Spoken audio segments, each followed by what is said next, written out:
Melhor do que você receber uma renda passiva, só se essa renda passiva for uma moeda forte, assim como o dólar. Então hoje, para demonstrar para vocês como você consegue receber dólares todos os meses, eu trouxe alguns exemplos para você na prática, para você entender se vale realmente a pena e entender um pouco mais desses ativos para você estudar.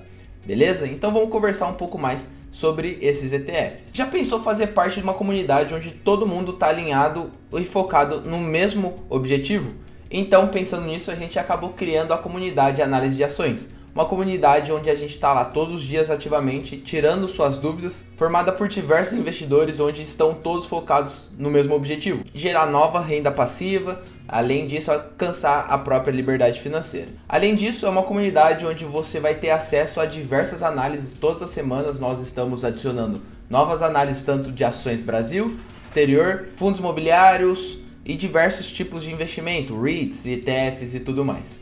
Então, se você quer fazer parte e ter acesso a essa comunidade, a mais de 6 cursos, ensinando desde como você começar até como você declarar imposto de renda, primeiro link na descrição e eu espero você lá. Vamos lá conversar um pouco mais agora sobre os ETFs com dividendos mensais. Eu vejo que é um objetivo muito comum as pessoas que vão partir para o mercado americano. Elas estão acostumadas aqui no Brasil com os fundos imobiliários e com a renda passiva mensal. Lá nos Estados Unidos é difícil você encontrar empresas que pagam bons dividendos todos os meses, igual nós temos os fundos imobiliários aqui. Então eu trouxe 3 ETFs, onde você já vai estar muito bem diversificado e eles pagam dividendos mensais. Mas antes, não esquece de se inscrever aqui no canal, já deixa seu like também, para você não custa nada e realmente nos ajuda a entregar esse conteúdo para mais pessoas. Então vamos lá conversar um pouco mais sobre esses ETFs. O primeiro ETF é o DLN, Wisdom Tree US Large Cap Dividend Fund. Acompanhe o índice ponderado pelos dividendos das 300 maiores empresas dos Estados Unidos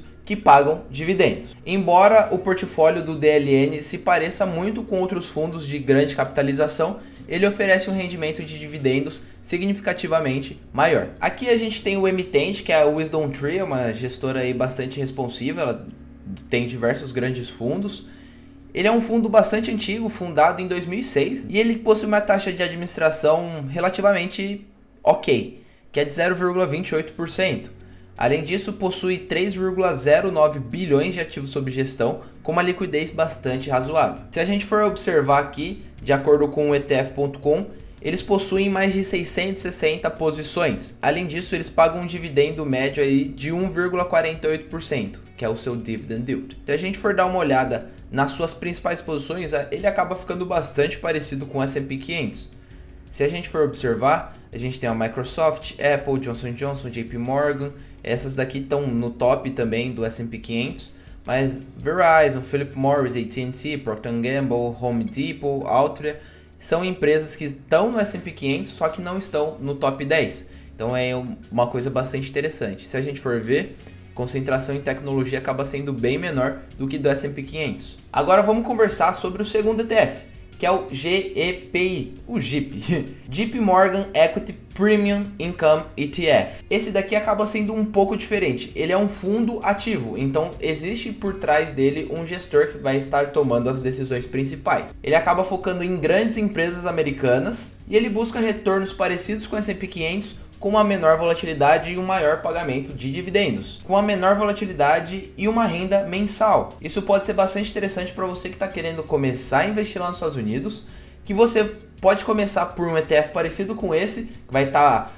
de certa forma, buscando o mercado como um todo, o S&P 500 como um todo, só que com uma renda mensal, caso esse seja seu desejo. Existem algumas pessoas que se sentem mais confortáveis em receber dividendos do que com o crescimento. Esses ETFs podem ser extremamente qualificados para você, então estude bem e se fizer sentido, adicione na sua carteira. Faz a curadoria de seu portfólio selecionando ações do S&P 500 usando um processo de identificar ações de valor com características favoráveis de risco-retorno, juntamente com ponderações de ESG. Depois de selecionar e classificar os títulos, a carteira final procura manter os títulos com menor volatilidade em relação ao índice de referência. O objetivo é fornecer o mesmo retorno que o S&P 500 com uma menor volatilidade ao longo de um período de 3 a 5 anos, combinado com uma renda mensal. Então aqui a gente consegue ver algumas características também. Ele é desenvolvido pelo JP Morgan, o maior banco do mundo aí, só que ele é um fundo extremamente novo. Ele foi fundado em 20 de maio do ano passado, 2020.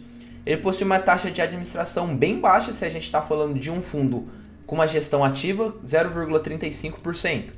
Ele é bem grande, ele é maior do que o anterior, ele possui 3,74 bilhões de dólares de ativos sob gestão e uma liquidez bastante alta, de mais de 55 milhões de dólares. Ele acaba sendo bem mais concentrado do que o ETF que a gente viu anteriormente, com apenas 92 posições. E um dividendo bem mais alto, de 7,53%, um dividend yield de 7,53%. Só que esse dividend yield muitas vezes pode não ser sustentável e a gente precisa ficar bastante atento a esses ETFs, porque eles acabam tendo um risco maior embutido. Então aqui a gente consegue ver as suas principais posições.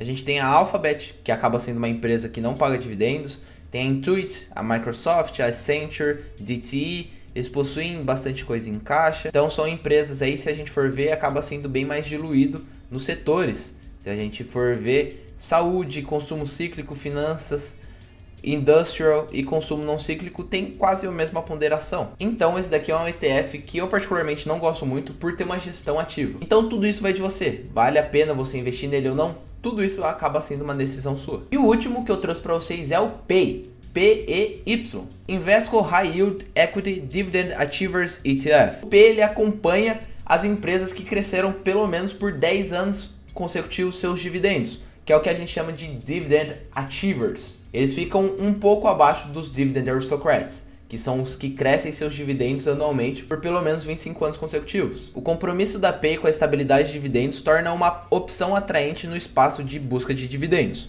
O fundo emprega uma das telas de viabilidade de dividendos mais robustas do segmento, incluindo apenas empresas com 10 anos consecutivos de aumento e crescimento de dividendos. As 50 empresas de maior rendimento acima de $1 bilhão de valor de mercado que se enquadram nessa regra são então ponderadas pelo rendimento de seus dividendos. Então vamos dar uma olhada aqui em algumas das suas características principais. Ele é um fundo bastante antigo, fundado em 2004, e a empresa responsável por ele é a gestora Invesco. É uma grande gestora por sinal. Ele possui uma taxa de administração de 0,53, é a maior das três que a gente viu aqui, só que mesmo assim acaba sendo razoável para os nossos padrões. Ele é um fundo bem menor, com 919 milhões de dólares de ativos sob gestão, mas com uma liquidez aí de mais de 3 milhões de dólares, o que acaba sendo bastante confortável para a gente. E se a gente for observar, ele possui diversas posições aí bastante conhecidas da gente, como a própria AT&T, a Altra, ExxonMobil, tem a Universal Corp, a PPL, Chevron. São diversas empresas aí que a gente já ouviu falar e que estão no seu top 10, que acaba representando aí quase um terço do fundo, com 30%. Se a gente for ver, como a gente já tinha conversado anteriormente, ele acaba pegando as 50 principais empresas baseadas nos fatores anteriores. Então eles possuem 50 posições, um dividend yield de 2,3%, o que acaba trazendo aí uma previsibilidade maior por ter essa característica de empresas que crescem seus dividendos por no mínimo 10 anos consecutivos. E aí, o que você achou desses 3 ETFs? Você já investiu em algum deles? Você quer ver mais assuntos aqui voltados para ETFs? Comenta aqui embaixo que eu quero saber a sua opinião. Beleza, pessoal? Espero que vocês tenham gostado desse vídeo, eu espero vocês na comunidade, primeiro link na descrição. Tamo junto e até a próxima!